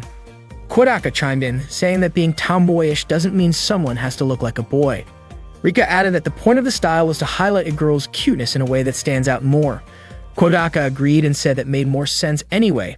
Besides, he didn't think any guy would want to wear clothes that exposed their stomach and thighs like that. Yozora looked extremely embarrassed. When they arrived in Nagaya, Yozora said she wanted to go shopping but didn't want Kodaka to come with her. Rika then said she wanted to join Yozora instead, and Kodaka told Yukimura to go along with them and keep an eye on both of them to make sure they wouldn't faint in the middle of the crowd. After Yozora, Rika, and Yukimura left, Kodaka invited Sena to take a look around the area. Sena asked Kodaka what kind of gift could increase her love points with Kobato. She wondered if something Kuroneko-themed would work, but Kodaka told her that Kobato already had plenty of those. He also reminded Sena not to pick something too expensive. Hearing that, Sena said Kodaka sounded like a parent. She then asked what he thought she should buy instead. Kodaka said it should be something that makes her happy. Shockingly, Sena suggested getting lingerie, which Kodaka immediately rejected. He told her that he actually knew the one thing Kobato would definitely love as a birthday gift: meat. But he clarified that by meat, he didn't mean Sena, who Yozora often referred to as meat, but actual meat to eat.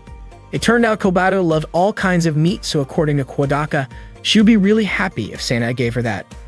Sena then asked if it wasn't rude to give food as a birthday present. Kodaka couldn't believe he was getting lectured about something so normal. He saw a store that sold cooking pots and got super interested in checking it out. Sena didn't expect to end up spending a whole hour helping Kodaka shop for pots. Afterward, they got drinks at the food court, and she asked what was so fun about picking out pots. Kodaka told her not to compare default pots with ordinary ones. Sena said Kodaka was really weird. Kodaka asked why guys weren't allowed to like cooking tools, but that wasn't the only thing Sena found strange. Kodaka mentioned how Yozora was taking forever with her shopping. Sena thought that was totally normal since girls usually take their time when shopping. She said Gal Games had taught her that. Then Sena asked what Kodaka thought about Yozora, Rika, and Yukimura, and also whether he ever wanted a girlfriend. But Kodaka said he was just looking for friends at the moment. He didn't think someone as boring as him, who didn't even have friends, could ever get a girlfriend. Sena disagreed and said he wasn't that kind of person at all. Kodaka asked what Sena thought about his past friendship with Yozora. Sena admitted she was surprised when she first heard about it, but after thinking it through, she realized it wasn't a big deal. That was all in the past, and what mattered was the present. She said even though she didn't really know what Yozora wanted, she had no intention of losing to her. Sena asked Kodaka to remember her words clearly. She said she had once cared about someone, and that meant there was no way that person could ever be boring. Kodaka and Sena later met back up with the others. Rika asked what Kodaka thought of her outfit. A shop clerk had recommended it to her, so she ended up buying it. Kodaka told her that she could definitely pull it off if she tried, and Rika took that as a compliment. Yukimura asked Kodaka what he thought of her appearance too, saying it was Yozora who had picked the outfit for her. Kodaka said she looked pretty good, and that it suited her well. Yozora, on the other hand, showed up wearing a tracksuit. Sena was confused about her choice of outfit. Yozora said she wasn't feeling well. She mentioned she had bought the tracksuit at a sports shop and that she felt like the city didn't really match her vibe. So she decided she'd just grab a random gift from the nearest store. Rika also decided to head home. On October 18th, Kodaka and the others held a small birthday party for Kobato in the clubroom. Sena asked why the party felt so simple. Kodaka explained that none of them really knew how to throw a proper birthday party. Kodaka sent a message to Kobato, telling her to come to the clubroom. Not long after, a message tone rang out just outside the door, and Kodaka was surprised. Kobato was already there but hadn't come in. As soon as Kobato opened the door, Sena shot a party streamer at her and wished her a happy birthday. Yukimura and Rika did the same. Sena then brought out a birthday cake for Kobato. Kobato looked happy, but she was shocked to see the cake decorated with an image of herself and Sena. Yozora commented that Sena always did disgusting things. Sena responded by saying it was a cake filled with love. After Kodaka lit the candles, everyone sang the birthday song, but they were totally out of sync. Some called her just Kobato. Others said, "Dear Kobato," and someone even said, "Boss's little sister." After that, Kobato blew out the candles with a smile, and they all ate the cake together. Yozora intentionally smashed the part of the cake that had Santa's face on it. Kobato received several birthday presents: a book from Yozora, some aromatherapy candles from Rika, a protective charm from Yukimura, and meat from Sena. Seeing that, Yozora called Sena a cannibal. Kodaka then told Kobato that he would make sukiyaki for her that night. Sena told Kobato to think about her while eating, so it would taste better. On the way home, Kobato was so excited about the sukiyaki that she could hardly wait. It was clearly a beautiful day for her, and she looked truly happy. Kodaka told Kobato to go home ahead of him since he needed to buy ingredients for the sukiyaki. That night, he caught Kate sneaking around near his house. Startled, Kate asked why Kodaka was there. Kodaka replied that it was his house and asked what she was doing there. Kate explained that she thought it would be fun to play hide and seek inside, but Kodaka obviously said no. Not long after, Maria appeared and greeted Kodaka. Kodaka asked if Kate had brought her over, and Maria confirmed it, surprised to see that Kate was still there. Kate reminded Maria that she had said she would owe her forever, and Maria immediately ran inside the house. Kodaka invited Kate to join them for sukiyaki, and of course she didn't turn it down. Kobato couldn't believe how such a perfect day was now being interrupted by Maria. It was Kate's first time meeting Kobato, and she commented that Kobato was the biological little sister of her older brother. Kobato was shocked to hear Kate refer to Kodaka that way. Frustrated, she complained that Kodaka kept getting more little sisters. Kodaka tried to calm her down, explaining that it was Kate who chose to call him that. He then asked why Maria suddenly wanted to visit their house. Kate said that Maria had something for Kobato. Kobato responded sarcastically, questioning why a cursed church caretaker had come to the house of the Princess of the Night. Kate asked if Kobato was okay, and Kodaka told her not to worry since Kobato was always like that.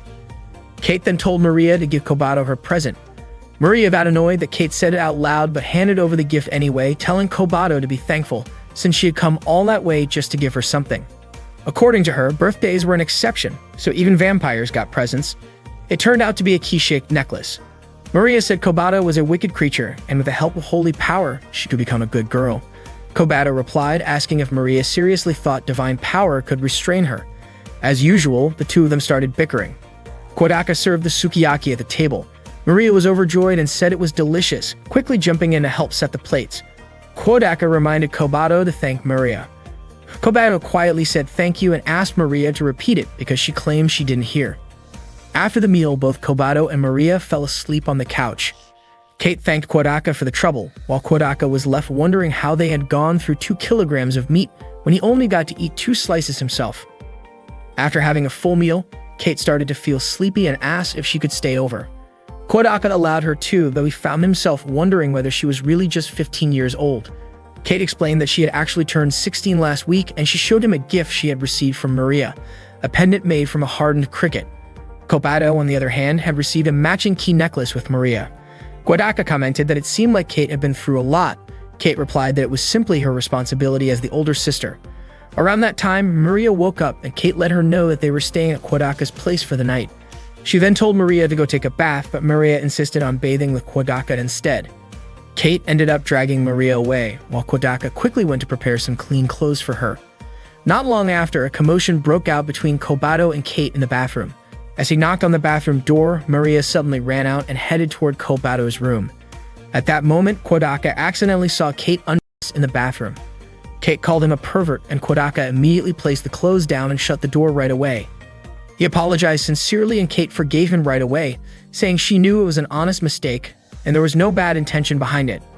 She told him he was a good guy. No wonder Pegasus liked him. Curious, Kodaka asked if Kate was friends with Pegasus. It turned out they were fishing buddies and both loved catching salmon. Kate even invited Kodaka to join her next time she went fishing. The next morning, Kate said goodbye as she got ready to head home. Before leaving, she told Kodaka that she wished he were really her older brother, or maybe that they had some other kind of connection. But unfortunately, she said, Kodaka already belonged to Sena. Kodaka didn't quite understand what she meant by that at the time, and it wasn't until later that it finally hit him. That day, Kodaka expressed his gratitude to the members of the Friendship Club for celebrating Kobato's birthday party the day before. He mentioned that Kobato seemed very happy during the celebration, which made him thankful to everyone. Sena was surprised and wondered why Kodaka was doing something so embarrassing. Yozora said that the birthday party had indeed been very enjoyable and she encouraged them all to make friends so they could celebrate together like that. The party reminded Kodaka how joyful it was to have friends, which made him feel more motivated. Sena said that this had been their plan from the start, and Yukimura agreed with Kodaka's statement. Rika then reminded them to continue preparing for the cultural festival. Kodaka was not fully prepared yet, but he already understood what Rika meant. Shortly after, Kodaka took Kobato to the club room. Sena felt happy and even wanted to lick her, but Yozora immediately slapped her face. At that moment, Yukimura was writing down several plans for the festival preparations. Yozora asked what was meant by a cat cafe. Rika explained that it was a type of cafe where visitors could relax while playing with cats. Rika then wondered if such a paradise really existed in this rotten world. Kodaka asked Sena if it was true that her class would perform a presentation titled A History of Tuya City. Sena said that she had suggested a special presentation about the great goddess Sena, but the girls in her class had rejected the idea, which made her upset. Yozora proposed that they cancel the exhibition because it sounded boring. Kodaka disagreed because that was their main idea, but everyone else agreed to cancel it. Even Kobato said their decision was the right one. Kodaka asked Kobato why she was not helping with the cultural festival preparations at her school and what her class would be presenting. Kobato said it was none of their business. Kodaka threatened not to make her meet Raymond again if she did not tell him. Kobato laughed and said Kodaka was bold to treat the Great Night Queen, racist v. Felicity Sumeragi, like that. Kodaka even mentioned that he was going to eat all the leftover meat from yesterday. Hearing that, Kobato finally revealed that her class would be showing a film for the school festival. Kodaka asked what role she would play. Kobato shyly said that her friends had chosen her for the lead role. Kodaka praised her for that, and Sena could not wait to watch the film. Kodaka then asked if it was a problem that the lead actress was someone like Kobato. He suspected that Kobato might be trying to avoid the role. Kodaka advised her to take the role seriously, especially since it was the lead. He also said many people did not get any roles, so this was a great opportunity for her. Kodaka encouraged Kobato to do her best, saying that it meant others needed her, and that was a good thing. Kobato agreed. Kodaka called Kobato his beloved Great Night Queen, racist v. Felicity Sumeragi. Hearing that, Kobato immediately smiled and hurried off to her school. Yozora then decided that their club should make a film for the school festival, and everyone agreed with the idea. Rika asked what theme they would choose. Yozora said she was willing to write the script, but Sena refused, saying she was sure that if Yozora wrote it, the result would be a mess. Yozora was surprised and asked if Sena did not trust her artistic soul. Kodaka reminded everyone of what had happened when they wrote a novel before. Yozora admitted that she was at fault back then and asked for their suggestions. Kodaka proposed that there should be no rape scenes. Yozora was shocked, and Sena had already guessed that Yozora would want to use that theme. Suddenly, Maria came into the club room. Rika told her to ask everyone for advice. Kodaka suggested making a story about a transfer student who initially had no friends because the other students misunderstood her, but in the end, the transfer student became popular at the school. Sena admitted that she didn't want to take a role unless it was a good one. Maria said that for her, the most important thing was having delicious food. Yukimura won the role of a samurai. Rika wanted to add a scene featuring a romantic relationship between two men. Kodaka then asked if all of those ideas could be combined into one. Yozora was confident that she could create a masterpiece out of it. That night, Yozora sent a message to Kodaka. As usual, her message was very long-winded, but the main point was that she wanted to invite Kodaka to watch a movie for reference. She sent another message saying she didn't want to watch it with a lot of people and forbade Kodaka from contacting anyone else. Kodaka agreed to that. The next day, Kodaka and Yozora met at Tuya Station. Kodaka was surprised to see Yozora wearing an all-black sports outfit, the same one he had bought for her before. Kodaka asked which movie they were going to watch, but Yozora said she hadn't decided yet and suggested they pick one randomly. Yozora picked a movie, and to their surprise, it contained a lot of explicit scenes. After the movie ended, Kodaka asked if Yozora had gotten any ideas. Yozora said obviously not, and she hadn't expected the movie to be so risque. She wondered if Kodaka wanted to try doing those kinds of things, but then quickly dismissed the thought. Instead, she invited Kodaka to have some tea before heading home. Kodaka pointed out that the cafe was in the opposite direction, but Yozora said there was a specific cafe she wanted to visit. It turned out that Yozora wanted to go to a cat cafe. She looked really happy playing with the cats there. Kodaka commented that Yozora must really like cats. According to Yozora, there was no person who hated cats. Kodaka asked if she kept a cat at home, but Yozora said she lived in an apartment. Even if she didn't live in an apartment, she still wouldn't be able to keep a cat. Kodaka asked why that was. Yozora mentioned if Kodaka still remembered Knight, the black cat they often played with when they were little but suddenly disappeared. Yozora admitted she had been very sad about losing something important in her life.